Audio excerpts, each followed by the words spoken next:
चलिए शुरू करते हैं। हाँ भी राणा सजाद वो गल जी बादशाह वाली। हाँ जी ਉਹ ਗਾਂ ਨੂੰ ਜਿਹੜੀ ਚੁੰਦੀ ਆ। ਬਾਦਸ਼ਾਹ ਸਲਾਮਤ ਦੇ 4 ਬੇਟੇ ਜੀ। ਲਾ ਇਲਾਹਾ ਇल्लल्लाह ਮੁਹੰਮਦ ਰਸੂਲ। ਅੱਛਾ ਉਹਨਾਂ ਨੂੰ ਕਹਿਣ ਲੱਗਿਆ ਜਦੋਂ ਥੋੜੇ ਜਿਹੇ ਜਵਾਨ ਹੋ ਗਏ ਨਾ, ਉਹਨੇ ਕਿਹਾ ਯਾਰ ਤੁਸੀਂ ਨਾ ਇਸ ਸਾਈਡ ਤੇ ਨਹੀਂ ਜਾਣਾ, ਬਾਕੀ 3 ਸਾਈਡਾਂ ਦੇ ਕੋਈ ਖਤਰਾ ਨਹੀਂ, ਫਿਰਦੇ ਟੁਰਦੇ ਰਿਹਾ ਕਰੋ। ਕਿੰਨੇ ਗੁੱਠਾਂ 'ਚ ਜਾਇਆ, ਚੌਥੀ ਗੁੱਠ ਨਹੀਂ ਜਾਣਾ। ਅਖੀਰ ਬਾਦਸ਼ਾਹ ਬਿਮਾਰ ਹੋ ਗਿਆ, ਮੁੰਡੇ ਗੱਭਰੂ ਚੰਗੇ ਜਵਾਨ ਹੋ ਗਏ। ਉਹ 4 ਜਣੇ ਕਹਿਣ ਲੱਗੇ ਲੈ ਗੱਲ ਅਸੀਂ ਬਾਦਸ਼ਾਹ ਦੀ ਔਲਾਦ ਆ, ਸਾਨੂੰ ਕਿਹੜਾ ਕਿਸੇ ਦੀ ਭੰਨ। ਪੂਰੇ ਉਡਾਰ ਹੋ ਗਏ ਤੇ ਸਰਕਾਰ ਮੇਰੀ ਚੌਥੀ ਨੁਕਰੇ ਜਾ ਟੁੱਕੇ ਵੀ ਵੇਖ ਲਵੀ। ਇਹੀ ਵੇਖੀਏ ਉੱਥੇ ਗਏ ਤੇ ਜਾ ਕੇ ਅੱਗੇ ਜਦੋਂ ਦੇਖਿਆ ਥੱਕ ਟੁੱਟ ਗਏ, ਮਾਰ ਤੇ ਸਰਕਾਰ ਪਾਣੀ ਦੀ ਤਰ੍ਹਾਂ ਲੱਗੀ ਦੀ ਸ਼ਾਇਦ ਕੋਈ ਨਾ। ਅਖੀਰ ਇੱਕ ਨੇ ਧੜਕ ਮਾਰੀ, ਦੇਖਿਆ 4 ਦੀਵਾਰੀ ਹੋਈ ਤੇ ਦਰਵਾਜ਼ਾ ਕੋਈ ਨਾ। ਉਹਦੇ ਕੈਮਰੇ ਲੈਂਦੇ, ਕੈਮਰੇ ਨਹੀਂ ਦੇਖਣਾ। ਅਖੀਰ ਜੀ ਇੱਕ ਨੇ ਵਿੱਚ ਛਾਲ ਮਾਰ ਕੇ ਦੇਖਿਆ ਅੱਗੇ ਇੱਕ ਦਰਵਾਜ਼ਾ ਲੱਗਿਆ। ਉਹ ਦਰਵਾਜ਼ਾ ਜਿਹੜਾ ਲੱਗਿਆ ਤੇ ਉੱਥੇ ਜਾ ਕੇ ਦਰਵਾਜ਼ਾ ਖੜਕਾਇਆ ਤਾਂ ਅੰਦਰੋਂ ਆਵਾਜ਼ ਆਈ ਵੀ ਹਾਂ ਬਈ ਕੌਣ ਆ ਤੇ ਕਿਵੇਂ ਆ। ਅੱਛਾ ਉਹਨੇ ਕਿਹਾ ਵੀ ਬਾਬਾ ਜੀ ਪਾਣੀ ਪੀਣਾ ਹੈ, ਪਿਆਸ ਬੜੀ ਲੱਗੀ। ਉਹਨੇ ਕਿਹਾ ਆ ਤਾਂ ਗਿਆ, ਹੁਣ ਪਾਣੀ ਤਾਂ ਹੀ ਲੱਭਣਾ ਜੇ ਅਗਰ ਸਾਡੇ ਸਵਾਲ ਦਾ ਜਵਾਬ ਦਿੱਤਾ, ਨਹੀਂ ਤਾਂ ਪਾਣੀ ਕਾਈ ਨਹੀਂ ਲੱਭਣਾ, ਤੈਨੂੰ ਬਣਾ ਵੀ ਪੱਥਰ ਦਾ ਦੇਣਾ। ਉਹਨੇ ਕਿਹਾ ਬਾਬਾ ਜੀ ਸਵਾਲ ਕਰੋ, ਤਰੇ ਤਾਂ ਬੜੀ ਲੱਗੀ, ਤੇਰਾ ਮੀਆਂ ਜਵਾਬ ਦੇਵਾਂ। ਬਾਬੇ ਨੇ ਬੜਾ ਗੱਲ ਕਰੀ ਤੇ ਉਸਨੇ ਕਿਹਾ ਜੀ ਬਾਬਾ ਜੀ ਕਰੋ ਸਵਾਲ ਜਲਦੀ। ਉਹਨੇ ਕਿਹਾ ਮੇਰੇ ਕੋਲ ਪੁੱਤਰੀ ਯਾਰ ਇੱਕ ਗਾਂ ਸੂਈ ਤੇ ਗਾਂ ਨੇ ਵੱਛੀ ਦਿੱਤੀ। ਤੇਰੀ ਤਾਂ ਗਾਂ ਸੂਈ ਨੇ, ਮੈਨੂੰ ਯਾਦ ਆ ਗਈ ਗੱਲ। ਸੁਣਾ ਲੈ ਵੀ ਮਜ਼ੇਰ 31 ਮਾਰਚ ਨੂੰ ਜਦੋਂ ਛੋਟੇ ਹੁੰਦੇ ਸੀ ਰਿਜ਼ਲਟ ਬੋਲਿਆ ਕਰਦੇ ਸੀ, ਬੱਲਾ ਬੱਲਾ ਆ ਨਤੀਜਾ ਬੋਲਦਾ ਸੀ। 30 ਦੀ ਰਾਤ ਨੂੰ ਨਾ ਜੀ, 31 ਦੀ ਰਾਤ ਨੂੰ ਬਹੁਤ ਦਰੂਦ ਸਲਾਮ ਪੜੇ, ਨਫਲ ਪੜੇ ਜਨਾਬ, ਬਾਬੇ ਰਹਿਮੇ ਦੇ ਦਰਬਾਰ 'ਚ ਗਏ। ਸੁਬਹ ਨੂੰ ਨਤੀਜਾ ਬੋਲਦਾ। ਹਾਂ ਮਾਂ ਕੋਲੋਂ ਦੁਆਵਾਂ ਲਈਆਂ, ਪੈਰਾਂ ਨੂੰ ਹੱਥ ਲਾ ਕੇ ਨਿਕਲੇ ਜੀ, ਰਿਜ਼ਲਟ ਬੋਲਿਆ। 6ਵੀਂ 7ਵੀਂ ਦਾ ਰਿਜ਼ਲਟ ਸੀ, ਆਪਾਂ ਤਾਂ ਹੋ ਗਏ ਤਰੱਕੀ ਪਾਸ। ਜੀ ਤਰੱਕੀ ਪਾਸ। ਉਹ ਅੱਗੇ ਕੀ ਪਤਾ ਸੀ ਤਰੱਕੀਆਂ ਕੀ ਹੁੰਦੀਆਂ ਆ। ਪੇਜ ਲੱਗਿਆ ਵੀ ਪਤਾ ਨਹੀਂ ਮੈਂ ਡਿਵੀਜ਼ਨ ਲੈ ਲਈ, ਆਲਾ ਡਿਗਰੀ ਲੈ ਲਈ। ਮੈਂ ਜਨਾਬ ਆ ਰਿਹਾ ਮਹੱਲੇ 'ਚ ਬੜਾ ਖੁਸ਼ ਅੱਗੇ ਇੱਕ ਮਾਈ ਖੜੀ। ਅੱਛਾ ਉਹਦੇ ਪੋਤਿਆਂ ਦਾ ਵੀ ਰਿਜ਼ਲਟ ਸੀ।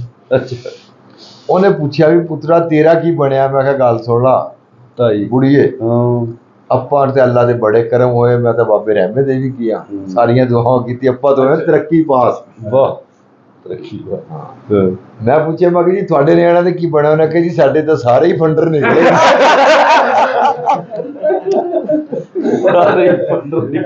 ਕਹਿਆ ਵੀ ਫੇਲ ਹੋ ਗਏ, ਸਾਰੇ ਫੰਡਰ ਹੀ ਆ।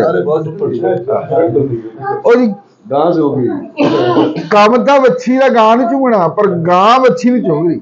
ਅੱਛਾ ਬਾਦਸ਼ਾਹ ਦਾ ਮੁੰਡਾ ਕਹਿਣ ਲੱਗਾ ਜੀ ਬੰਦ ਤਾਂ ਕੋਈ ਨਹੀਂ ਆਉਂਦਾ, ਉਹਨੇ ਠੋਕ ਪੱਥਰ ਦਾ ਬੜਾ।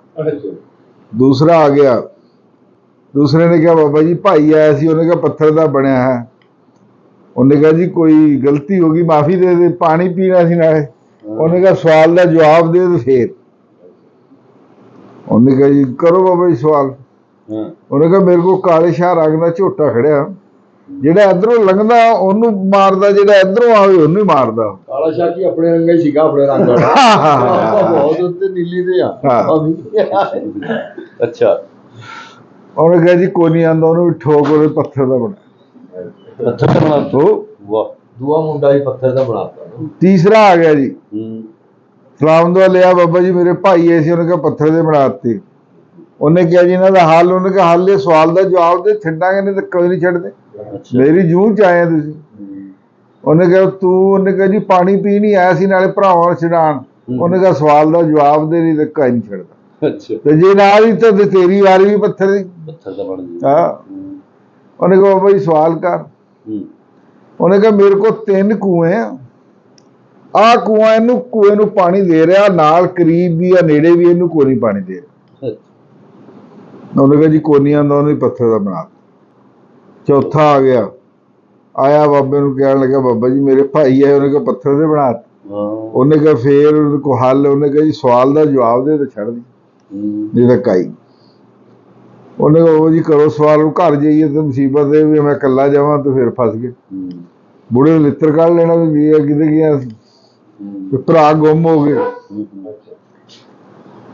ਅਖੀਰ ਜੀ ਚੌਥਾ ਸਵਾਲ ਕਰਦੇ। ਅੱਛਾ।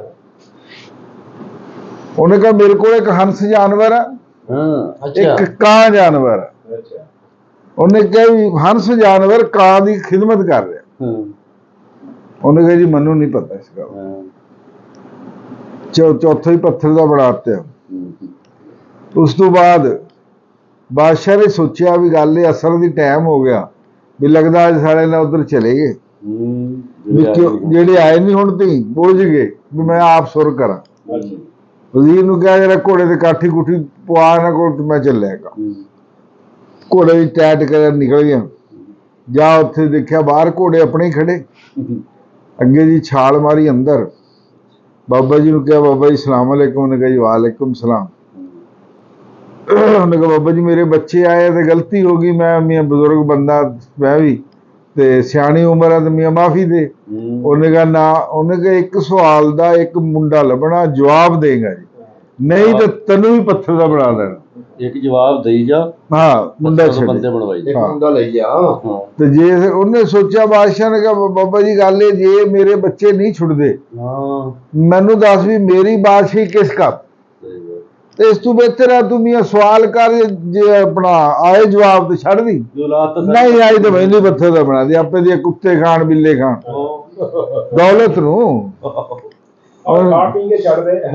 ਖਾਣ ਤੋਂ ਗੱਲ ਯਾਦ ਆ, ਅੱਜ ਸੀ ਈਦ, ਉਹ 2-3 ਬੇਲੀ ਆਏ, ਖੀਰ ਖੂਰ ਲਿਆ ਕੇ ਰੱਖੀ ਅੱਗੇ। ਇੱਕ ਹੋਰ ਬੇਲੀ ਆ ਗਿਆ, ਉਹ ਜਿਹੜੇ ਅਗਲੇ ਬੈਠੇ ਸੀ ਉਹ ਆਪਸ ਵਿੱਚ ਕੋਈ ਜ਼ਹਿਨ ਸੈੱਟ ਨਹੀਂ ਸੀਗਾ। ਉਹਨੇ ਕਿਹਾ ਚਲੋ ਜੁਗਤ ਹੀ ਮਾਰ ਲਵਾਂ। ਉਹ ਖੀਰ ਖੂਰ ਅੱਗੇ ਪਈ, ਉਹਨੇ ਆਂਦੇ ਹੀ ਸ਼ੇਰ ਸੁਣਾਇਆ। ਉਹਨੇ ਕਿਹਾ ਵੀ ਗੱਲ ਸੁਣ ਲਓ ਵੀ ਮੁਹੰਮਦ ਬਖਸ਼ ਨੇ ਕਿਹਾ ਵੀ ਖਾਸਾਂ ਦੀ ਗੱਲ ਆਮਾ ਅੱਗੇ ਨਹੀਂ ਮੁਨਾਸਬ ਕਰਨੀ। ਵਾਹ, ਮਿੱਠੀ ਖੀਰ ਪਕਾ ਮੁਹੰਮਦਾ ਕੁੱਤਿਆਂ ਅੱਗੇ ਦਿਲ ਦੀ ਕਾਵੜਦਾਰੀ, ਮਿੱਠੀ ਖੀਰ ਪਕਾ ਮੁਹੰਮਦਾ ਕੁੱਤਿਆਂ ਅੱਗੇ ਖਾਵੇ ਕੋਈ। ਬਾਬੇ ਨੇ ਸਵਾਲ ਦਾ ਕਰਿਆ, ਉਹਨੇ ਕਿਹਾ ਜੀ ਮੇਰੇ ਕੋਲ ਅੱਜ ਗਾਂ ਸੂਈ ਆ ਤੇ ਗਾਂ ਨੇ ਵੱਛੀ ਦਿੱਤੀ ਆ, ਕੰਮ ਵੱਛੀ ਦਾ ਗਾਂ ਨੂੰ ਚੁੰਗਣਾ, ਪਰ ਗਾਂ ਵੱਛੀ ਨੂੰ ਚੁੰਗ ਰਹੀ ਹੈ। ਉਹਨੇ ਕਿਹਾ ਬਾਬਾ ਜੀ 14ਵੀਂ ਸਦੀ ਆਣੀ, 14ਵੀਂ ਸਦੀ ਆਣੀ ਆ। 14ਵੀਂ ਸਦੀ ਦੇ ਵਿੱਚ ਮਾਵਾਂ ਜਿਹੜੀਆਂ ਨੇ ਧੀ ਦੀ ਕਮਾਈ ਖਾਣਗੀਆਂ। ਸਿਆਣੀ ਗੱਲ ਆ, ਸਿਆਣੀ ਗੱਲ। ਬਾਬੇ ਨੇ ਕਿਹਾ ਜੀ ਬਿਲਕੁਲ ਠੀਕ ਕਹਿ ਰਹੇ। ਇੱਕ ਪੁੱਤਰ ਉਹਨੇ ਛੱਡ ਤਿਆ। ਉਹਨੇ ਕਿਹਾ ਬਾਬਾ ਜੀ ਦੂਸਰਾ ਘਰ। ਉਹਨੇ ਕਿਹਾ ਮੇਰੇ ਕੋਲ ਕਾਲੇ ਸ਼ਾਹ ਰੰਗ ਦਾ ਝੋਟਾ ਖੜਿਆ, ਜਿਹੜਾ ਇਧਰੋਂ ਕੋਈ ਆਵੇ ਉਹਨੂੰ ਹੀ ਮਾਰਦਾ, ਕੋਈ ਜਿਹੜਾ ਇਧਰੋਂ ਆਵੇ ਉਹਨੂੰ ਹੀ ਮਾਰਦਾ। ਉਹਨੇ ਕਿਹਾ ਬਾਬਾ ਜੀ 14ਵੀਂ ਸਦੀ ਆਣੀ, ਉਹਦੇ ਜਿਹੜੇ ਕਾਲੀ ਵਰਦੀ ਵਾਲੇ ਵਕੀਲ ਤੇ ਪੁਲਿਸ ਵਾਲੇ ਬੰਦੇ, ਉਹ ਮਦਈ ਨੂੰ ਵੀ ਖਾਣਗੇ ਤੇ ਮੁਜਰਮ ਨੂੰ ਵੀ ਖਾਣਗੇ। ਉਹਨੇ ਕਿਹਾ ਜੀ ਬਿਲਕੁਲ ਠੀਕ, ਉਹ ਵੀ ਛੱਡਦੇ। ਬਾਬਾ ਕਹਿਣ ਆਪਣਾ ਬਾਦਸ਼ਾਹ ਕਹਿਣ ਲੱਗਾ ਬਾਬਾ ਜੀ ਤੀਸਰਾ ਸਵਾਲ ਕਰੋ। ਉਹਨੇ ਕਿਹਾ 3 ਕੂਏ ਆ। ਅੱਛਾ, 3 ਕੂਏ, ਉਹ ਇੱਕ ਪਾਣੀ, ਹਾਂ। ਉਹਨੇ ਕਿਹਾ ਜੀ ਇੱਕ ਕੂਆ ਉਹ ਦੂਸਰੇ ਕੂਏ ਨੂੰ ਪਾਣੀ ਦੇ ਰਿਹਾ, ਜਿਹੜਾ ਨਾਲ ਕਰੀਬ ਉਹਨੂੰ ਪਾਣੀ ਨਹੀਂ ਦੇ ਰਿਹਾ। ਉਹਨੇ ਕਿਹਾ ਬਾਬਾ ਜੀ 3, ਅਗਰ ਕਿਸੇ ਬੰਦੇ ਦੇ 3 ਭਰਾ ਆਪਣਾ ਪੁੱਤਰ ਆ ਨਾ, ਤਿੰਨਾਂ ਚ ਜਿਹੜੇ ਸੌਖੇ ਹੋਣਗੇ ਉਹ ਥੋੜੇ ਆਪਸ ਚ ਮਿਲਣਗੇ, ਜਿਹਨਾਂ ਚ ਮਾੜਾ ਹੋਊਗਾ ਉਹਨੂੰ ਕੋਈ ਨਹੀਂ ਨੇੜੇ ਲਾਣਗੇ। ਉਹਨੇ ਕਿਹਾ ਜੀ ਬਿਲਕੁਲ ਠੀਕ, ਉਹ ਵੀ ਛੱਡਤਾ। ਉਹਨੇ ਕਿਹਾ ਬਾਬਾ ਜੀ ਚੌਥਾ ਸਵਾਲ ਕਰੋ। ਉਹਨੇ ਕਿਹਾ ਮੇਰੇ ਕੋਲ ਇੱਕ ਹੰਸ ਜਾਨਵਰ ਆ, ਮੇਰੇ ਕੋਲ ਇੱਕ ਕਾਂ ਜਾਨਵਰ ਆ। ਇੱਕ ਹੰਸ ਜਾਨਵਰ, ਇੱਕ ਕਾਂ ਜਾਨਵਰ ਆ। ਉਹਨੇ ਕਿਹਾ ਵੀ ਚਾਹੀਦਾ ਤਾਂ ਕਾਂ ਨੂੰ ਹੰਸ ਦੀ ਸੇਵਾ ਕਰੇ, ਪਰ ਹੰਸ ਜਾਨਵਰ ਕਾਂ ਦੀ ਕਰਨ ਲੱਗਿਆ। ਉਹਨੇ ਕਿਹਾ ਬਾਬਾ ਜੀ 14ਵੀਂ ਸਦੀ ਆਣੀ ਆ, ਉਸ ਦੇ ਵਿੱਚ ਖਾਨਦਾਨੀ ਜੋ ਚੌਧਰੀ ਬੰਦੇ ਹੋਣੇ ਉਹ ਕਮੀਆਂ ਦੀ ਖਿਦਮਤ ਕਰਨਗੇ, ਤੇ ਚੌਧਰੀ ਬੰਦੇ ਸਰਕਾਰ ਮੇਰੀ ਕਮੀਆਂ ਦੀ ਖਿਦਮਤ ਕਰਨਗੇ ਤੇ ਕਮੀ ਚੌਧਰੀ ਹੋਣਗੇ। ਉਹਨੇ ਕਿਹਾ ਜੀ ਤੂੰ ਬਿਲਕੁਲ ਠੀਕ ਕਹਿ ਰਿਹਾ। ਚੌਥਾ ਵੀ ਬੱਚਾ ਛੱਡ ਤਿਆ। ਉਹਨੇ ਕੋ ਬਾਬਾ ਜੀ ਅਗਾਂ ਨੂੰ ਅਸੀਂ ਆਉਂਦੇ ਕੋਈ ਨਹੀਂ, ਸਾਨੂੰ ਵੀ ਮਾਫੀ ਦਿਓ, ਅਸੀਂ ਤੇ ਚੱਲੇ ਘਰ। ਖੈਰ ਖਰੀਦਣਾ ਜੀ ਮਾਸ਼ਾਅੱਲਾ ਸਾਰੇ ਬਚ ਗਏ, ਸਾਰੇ ਬਚ ਗਏ ਤੇ ਘਰ ਆ ਗਏ। ਕਥਾ ਵੀ ਪਹਿਲੀ ਆ ਵੀ ਇਹਦੇ ਪਹਿਲੇ ਬੰਦਾ ਨਹੀਂ ਮਰਿਆ। ਮਹਾਰਾਜ ਨੂੰ ਗਾਲਾਂ ਵਾ। ਤਿੰਨ ਲਓ ਜਨਾਬ, ਤੁਹਾਨੂੰ ਇੱਕ ਗੱਲ ਸੁਣਾਵਾਂ। ਜੀ ਗੱਲ ਇਦਾਂ ਹੈਗੀ ਆ, ਬਾਂਦਰਾਂ ਦੀ ਬਾਦਸ਼ਾਹੀ 'ਚ ਪੈ ਗਿਆ ਕਾਲ। ਬਾਂਦਰਾਂ ਦੀ ਬਾਦਸ਼ਾਹੀ ਚ ਬਾਦਸ਼ਾਹੀ 'ਚ ਕਾਲ ਪੈ ਗਿਆ। ਉਹ ਬੜੇ ਪਰੇਸ਼ਾਨ, ਉਹਨਾਂ ਨੇ ਕਿਹਾ ਵੀ ਕਿਤੇ ਹੋਰ ਬਾਦਸ਼ਾਹੀ ਚਲੀਏ। ਬਸੇਰ ਅਭੀ ਇੱਥੇ ਤਾਂ ਕਾਲ ਜੂ ਪੈ ਗਿਆ। ਕਾਲ ਭੁੱਖ ਨਾਲ ਮਰਦੇ ਪਿਆ, ਕਿਧਰੇ ਆ ਮੈਂ ਚੱਲੀ। ਉਹ ਜਨਾਬ ਨਾ ਹੁਣ ਸਾਰਿਆਂ ਦਾ ਨਾ ਇਕੱਠੇ ਹੋਏ। ਇੱਕ ਉਹਨਾਂ ਦਾ ਬਜ਼ੁਰਗ ਸੀਗਾ ਵਿੱਚ ਬੰਦੇ, ਉਹ ਬਾਦਸ਼ਾਹ ਸੀਗਾ ਸਮਝੋ ਸਾਰਿਆਂ ਦਾ। ਉਹਨੂੰ ਮਸ਼ਵਰਾ ਕਰਿਆ, ਉਹਨੇ ਕਿਹਾ ਹਾਂ ਜੀ ਇੱਥੋਂ ਚੱਲਣਾ ਚਾਹੀਦਾ।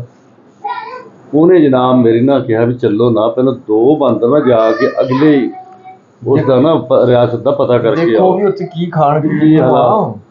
ਉਹ ਜਨਾਬ ਉੱਥੇ ਕੀ ਪਤਾ ਵੀ ਉੱਥੇ ਹੀ ਭੁੱਖ ਆ, ਫਿਰ ਇੱਥੇ ਹੀ ਚੰਗੇ ਆ। ਉਹਨਾਂ ਨੇ ਕੀ ਦੇਖਿਆ ਵੀ ਅੱਧੀ ਬਾਦਸ਼ਾਹੀ ਜਨਾਬ ਦੀ ਭੁੱਖ ਸੀ ਤੇ ਅੱਧੀ ਦੀ ਖੈਰ ਸੀ।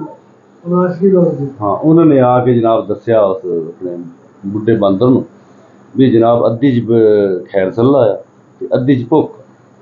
ਉਹਨੇ ਕਿਹਾ ਇੱਥੇ ਵੀ ਨਹੀਂ ਜਨਾਬ ਲਈ, ਤੁਸੀਂ ਨਾ ਅੱਗੇ ਚੱਲੋ ਕਿਸੇ ਹੋਰ ਬਾਦਸ਼ਾਹੀ 'ਚ ਪਤਾ ਕਰੋ। ਦੂਸਰੀ ਬਾਦਸ਼ਾਹੀ ਚਲੇ ਗਏ ਜਨਾਬ। ਜਦੋਂ ਦੂਸਰੀ ਜਾ ਕੇ ਉਹਨਾਂ ਨੇ ਪਤਾ ਕਰਿਆ, ਉੱਥੋਂ ਲੱਗਿਆ ਪਤਾ ਅਨਸਰ ਮੀਆਂ ਵੀ ਜਿਹੜਾ ਨਾ ਇੱਥੇ ਹੋਈ ਤਾਂ ਹੈ ਖੈਰ ਸੱਲਾ ਖਾਣ ਪੀਣ ਨੂੰ, ਸਿਰਫ ਗੋਲੀ ਤੇ ਬੱਕਰੇ ਦਾ ਵੈਰ ਆ। ਹੈ ਗੋਲੀ ਦਾ ਤੇ ਬੱਕਰੇ ਦਾ। ਬੱਕਰੇ ਦਾ ਵੈਰ ਆ। ਉਹਨਾਂ ਨੇ ਕਿਹਾ ਵੀ ਉਹ ਕਿਵੇਂ?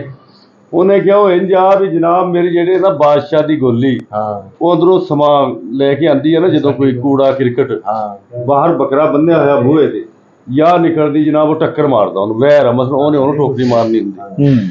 ਉਹ ਬਾਦਸ਼ਾਹ ਬਾਂਦਰ ਨੇ ਕਿਹਾ ਵੀ ਇੱਥੇ ਵੀ ਨਹੀਂ ਰਹਿਣਾ, ਸਾਰੇ ਖੱਪ ਲੱਗ ਗਏ ਪਾਣ ਅੰਤਰ ਵਰਗੇ ਜੇ ਵੀ ਜਿਹੜਾ ਨਾ ਵੀ ਗੋਲੀ ਦਾ ਤੇ ਬੱਕਰੇ ਦਾ ਵੈਰ ਆ ਤੇ ਇਹਦੇ ਨਾਲ ਸਾਡੀ ਸਿਹਤ ਤੇ ਕਿਆ ਅਸਰ। ਹਾਂ ਗੋਲੀ ਦਾ ਤਾਂ ਅੱਲਾ ਮਾਫ ਦੇ ਵੈਰ ਬੜਾ ਭੈੜਾ ਹੁੰਦਾ।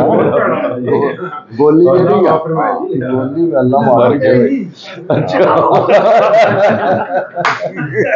ਅੱਗੇ ਗੱਲ ਤਾਂ ਅੱਲਾ ਦਾ ਲਗਾ ਬਿਲਕੁਲ ਅੱਲਾ ਦਾ ਰਜ਼ਾ। ਅਸਰ ਮੀਆਂ ਗੱਲ ਇਹ ਆ ਵੀ ਉਹਨੇ ਬਾਦਸ਼ਾਹ ਨੇ ਕਿਹਾ ਚਲੋ ਵੀ ਨਹੀਂ ਮੇਰੀ ਮੰਨਦੇ ਤੇ ਮਰ ਜਾਓ, ਮਾਰੋ ਹਾਂ ਰਹੋ। ਕਹਿੰਦਾ ਵੀ ਸਾਰੀ ਵਰਗਾ ਚਲੇ ਗਏ ਜਨਾਬ ਉਸ ਬਾਦਸ਼ਾਹੀ 'ਚ ਹਾਂ ਜਿੱਥੇ ਗੋਲੀ ਤੇ ਬੱਕਰੇ ਦਾ ਵੈਰ ਰਹਿਣ ਲੱਗ ਗਏ। ਚਾਚਾ ਜਿਸ ਟਾਈਮ ਰਹਿਣ ਸਹਿਣ ਲੱਗ ਗਏ ਜਨਾਬ, ਉਹ ਜਨਾਬ ਗੋਲੀ ਅੰਦਰੋਂ ਲਿਆਈ ਨਾ ਰਾਖ ਚੱਕ ਕੇ ਬਾਹਰ ਸਿੱਟਣ ਵਾਸਤੇ, ਉਹਦੇ ਸੀ ਅੱਗ, ਨਾਲ ਸੀ ਘੋੜਿਆਂ ਦਾ ਅਸਤਰ।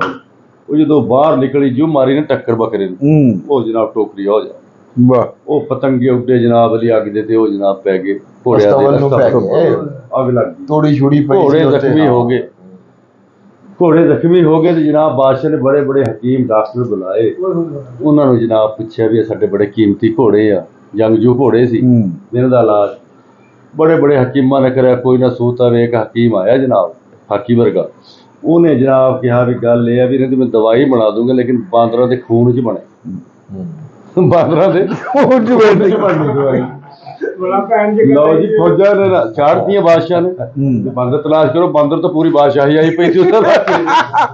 ਬਾਦਸ਼ਾਹ ਦੀ ਬਹੁਤ ਆ ਗਈ। ਹਾਂ ਸਾਰੇ ਬਾਂਦਰ ਵੀ ਫੜ ਲੈਂਦੇ, ਫੌਜ ਨੇ ਫੜ ਲੈਂਦੇ, ਫੜ ਕੇ ਲਿਆ ਕੇ ਜਨਾਬ ਉੱਥੇ ਇਕੱਠੇ ਕਰਤੇ। ਬੁੱਢੇ ਬਾਂਦਰ ਨੂੰ ਵੀ ਪਤਾ ਲੱਗਿਆ ਵੀ ਮੇਰੇ ਤਾਂ ਸਾਰੀ ਰਾਇਆ ਫੜੀ ਗਈ। ਉਹ ਵੀ ਜਨਾਬ ਰਲਕਦਾ ਨਾ ਸਿੱਧਾ ਜਨਾਬ ਬਾਦਸ਼ਾਹ ਦੇ ਪੇਸ਼ ਹੋ। ਉਹਨੇ ਬਾਦਸ਼ਾਹ ਨੂੰ ਕਿਹਾ ਵੀ ਤੂੰ ਇਹਨਾਂ ਇਨਸਾਨਾਂ ਦਾ ਬਾਦਸ਼ਾਹ, ਮੈਂ ਇਸ ਬਾਂਦਰਾਂ ਦੇ ਦਾ ਬਾਦਸ਼ਾਹ ਬਜ਼ੁਰਗ, ਤੇ ਸਾਨੂੰ ਪਤਾ ਲੱਗੇ ਵੀ ਮੇਰੀ ਇਹ ਕਿਉਂ ਫੜ ਕੇ ਲਿਆਏਗੀ ਸਾਰੀ ਯਾਰ ਔਲਾਦ। ਕਸੂਰ ਦੱਸ ਤੂੰ ਕਸੂਰ ਦੱਸੋ। ਉਹਨਾਂ ਨੇ ਜਨਾਬ ਦੱਸਿਆ ਵੀ ਜਨਾਬ ਸਾਡੇ ਨਾਲ ਬੜੇ ਕੀਮਤੀ ਘੋੜੇ ਸੜ ਗਏ ਤੇ ਉਹਨਾਂ ਦੇ ਜ਼ਖਮਾਂ ਦੀ ਦਵਾਈ ਬਣਾਉਣੀ ਹੈ ਤੇ ਬਾਂਦਰਾਂ ਦੇ ਖੂਨ 'ਚ ਬਣੀ।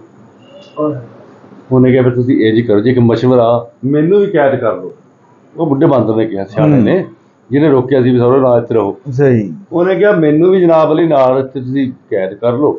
ਇੰਝ ਕਰੋ ਵੀ 1 ਜਾਂ 2 ਨੂੰ ਨਾ ਉਹਦਾ ਲਹੂ ਕੱਢ ਲਓ, ਅਜੀਬਾ ਕਰ ਦਿਓ ਤੇ ਜਨਾਬ ਲਈ ਉਹਦੇ ਨਾਲ ਤੁਸੀਂ ਆਪਣਾ ਇਲਾਜ ਸ਼ੁਰੂ ਕਰੋ। ਅਗਰ ਤਾਂ ਹੋ ਜਾਣ ਠੀਕ, ਅਸੀਂ ਸਾਰੇ ਹਾਜ਼ਰ ਹਾਂ, ਅਗਰ ਨਾ ਹੋਣ ਤੇ ਸਾਰਿਆਂ ਦਾ ਰਗੜਾ ਕੱਢੋ। ਉਹ ਜਨਾਬ ਫਾਕੀ ਵਰਗਾ ਤੇ ਜਨਾਬ ਲਈ ਰਾਛੂ ਵਰਗੇ ਦੋ ਜਨਾਬ ਲਈ ਨਾ ਉਹਨਾਂ ਨੇ ਰੋਡ ਖੱਟੂ ਜਿਹੀ ਰੋਡ ਤੇ ਦੇ ਦੋ ਕੌਮ ਪਿੱਛੇ ਕੁਰਬਾਨੀ ਕੀ ਲੱਗੇ, ਸਾਰੇ ਬਾਕੀ ਬਚ ਜਾਣਗੇ। ਉਹ 2 ਦੇ ਦਿੱਤੇ। ਉਹ ਜਦੋਂ ਦਿੱਤੇ ਨਾ ਜਨਾਬ, ਉਹਨਾਂ ਦਾ ਖੂਨ ਕੱਢਿਆ, ਕੱਢ ਕੇ ਖੂਨ ਉਹਦੇ 'ਚ ਹਕੀਮ ਸਾਹਿਬ ਨੇ ਦਵਾਈ ਬਣਾਈ। ਦਵਾਈ ਬਣਾ ਕੇ ਜਨਾਬ ਜ਼ਖਮਾਂ ਨੂੰ ਲਾਣੇ ਸ਼ੁਰੂ ਕਰੀ। ਉਹ ਤਾਂ ਥੋੜੀ ਜ਼ਖਮ ਦੀ ਬਜਾਏ ਨਾ ਉਹ ਤਾਂ ਜ਼ਿਆਦਾ ਵਧਣਾ ਸ਼ੁਰੂ, ਜਿਹੜੀ ਸੂਤ ਨਾ ਆਈ ਦਵਾਈ। ਉਹ ਹਕੀਮ ਨੂੰ ਪੁੱਛਿਆ, ਹਾਂ ਬਈ ਹਕੀਮ, ਉਹਨੇ ਕਿਹਾ ਜੀ ਨਹੀਂ, ਨੁਕਸਾ ਸੂਤ ਨਹੀਂ ਆਇਆ। ਉਹਨੇ ਕਿਹਾ ਫਿਰ ਬਾਂਦਰ ਨੂੰ ਉਹਨੇ ਕਿਹਾ ਜੀ ਆਜ਼ਾਦ ਕਰ ਦਿਓ। ਉਹ ਜਨਾਬ ਬਾਂਦਰ ਆਜ਼ਾਦ ਹੋਏ ਤੇ ਬਾਅਦ ਉਹਨੇ ਬੁੱਢੇ ਬਾਂਦਰ ਨੇ ਜਨਾਬ ਉਹਦਾ ਵੀ ਸ਼ੁਕਰੀਆ ਅਦਾ ਕਰਿਆ ਤੇ ਉਹਨਾਂ ਨੂੰ ਜਨਾਬ ਮੇਰੇ ਕਿਹਾ ਵੀ ਲੈ ਵੀ ਆਇਆ ਸਵਾਦ, ਜਦੋਂ ਸਿਆਣੇ ਦੀ ਨਾ ਗੱਲ ਮੰਨੋ ਫਿਰ ਖਤਾ ਖਾਂਦੇ ਆ। ਅਗਰ ਉਹ ਬਾਬੇ ਬਾਦਸ਼ਾਹ ਨਾ ਬਾਬੇ ਬਾਦਸ਼ਾਹ ਦੀ ਕਿਹਾ ਬੁੱਢੇ ਬਾਂਦਰ ਦੀ ਮੰਨ ਲੈਂਦੇ, ਜਿਵੇਂ ਨੇ ਕਿਹਾ ਸੀ ਵੀ ਨਾ ਬਈ ਤੇ ਭੱਜ ਜਾਂਦੇ। ਵੈਰ ਕਿਹਦਾ ਸੀ? ਗੋਲੀ ਤੇ ਵੱਖਰੇ ਦਾ। ਗੋਲੀ ਤੇ ਯਾਦ ਆ ਗਿਆ ਹਾਂ ਕਿ ਅਸੀਂ ਛੋਟੇ ਛੋਟੇ ਹੁੰਦੇ ਸੀ ਮਾਸ਼ਾਅੱਲਾ, ਠੀਕ ਹੈ ਜੀ, ਤੇ ਲੋਕਾਂ ਦੇ ਕੰਮ ਜ਼ਿਆਦਾ ਕਰਿਆ ਕਰਦੇ ਸੀ, ਆਪਣਾ ਘੱਟ ਹੀ ਕਰਨਾ। ਅੱਛਾ, ਉਹ ਜਿਹਨੇ ਵੀ ਮਹੱਲੇਦਾਰ ਨੇ ਕੋਈ ਕੰਮ ਕਹਿਣਾ ਅਸੀਂ ਭੱਜ ਕੇ ਕਰਨ ਚਲੇ ਜਾਣਾ ਤੇ ਘਰ ਦਾ ਜਿਹੜਾ ਦੋ ਬੰਦੇ ਸੀ ਘਰ ਵਾਲੇ ਜਿਹੜੇ ਆ ਉਹ ਸਾਥੋਂ ਤੰਗ ਸੀ। ਮਾਸ਼ਾਅੱਲਾ ਇੱਕ ਸਾਡੀ ਮਾਈ ਸੀ, ਉਹਨੇ ਜਨਾਬ प्यार तो नाम की पाता गोली है, ये मेरी गोली है जी, सारे की काम आ कर नहीं कर दी। ये वो गोली सी जिदा वैर सीगा। और गल पूरी होई ना।